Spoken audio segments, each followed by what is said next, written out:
नमस्कार दर्शक बंधु शुभ सकाळ। आज हूँ 11 तारिख जुलाई मास गुरुवार। चलतु जाना देश विदेशर किसी बछा बछा गुरुत्वपूर्ण खबर। जदि आपण मैंने पर्यंत वीडियो को लाइक करना वीडियो को लाइक करी चैनल को सब्सक्राइब करी कमेंट माध्यम जनातु आपण मैंने आम वीडियो क्यों जिला देखुं। लक्ष्मी बस रे लगी नथिला रंग केवल स्टिकर लगी। हाँ दर्शक बंधु लक्ष्मी बस रे लगी नथिला रंग बरं केवल स्टिकर लगा जाइथिला। निर्वाचन परी स्टिकर बाहरी करा दे थांते सही योजना को बंद कर दे थांते। जदि लक्ष्मी बस चले थांते ताले रंग लगाई थांते। लक्ष्मी बस रंग परिवर्तन प्रसंग रे आज यही भली मंतव्य रखिछन्ते परिवहन मंत्री विभूतिभूषण जेना।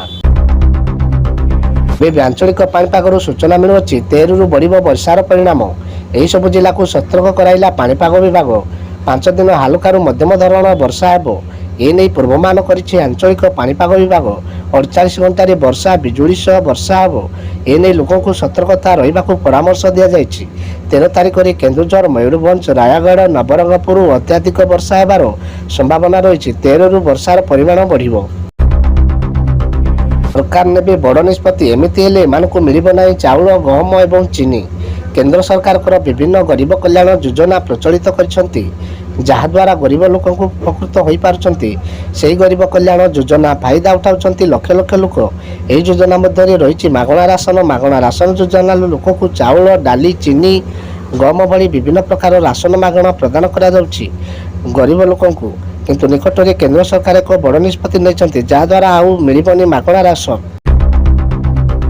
अनुगुल रे हेबो सर्वबृहत इस्पात कारखाना। देशर प्रमुख घरोई संस्था तथा अग्रणी इस्पात उत्पादक जिंदल स्टील एंड पावर ओडिशार अनुगुल ठारे विश्वर सर्वबृहत इस्पात कारखाना निर्माण करिबो बोली लोकसभा सदस्य तथा एएसपी रो अध्यक्ष नवीन जिंदल एहिबळी करछन्ती। पीकेजे जेपीसी रो आसंता 6 वर्ष मध्यरे वार्षिक 25.2 नियुत टन उत्पादन सह विश्वर सर्वबृहत उत्पादक भाव मध्य परिगणित हेबो बोली नवीन मंतव्य करछन्ती। एलपीजी गैस सिलेंडर को नहीं सरकार बड़ घोषणा खुशी रे जमीबे जनता। तैल एंड मार्केटिंग कंपनी गुड़िक द्वारा कौन प्रकार ठके को रोकने एलपीजी ग्राहकों को ई-केवाईसी कार्य कर ग्राहकों केंद्र मंत्री हरदीप सिंह पुरी एक बड़ घोषणा करछन्ती।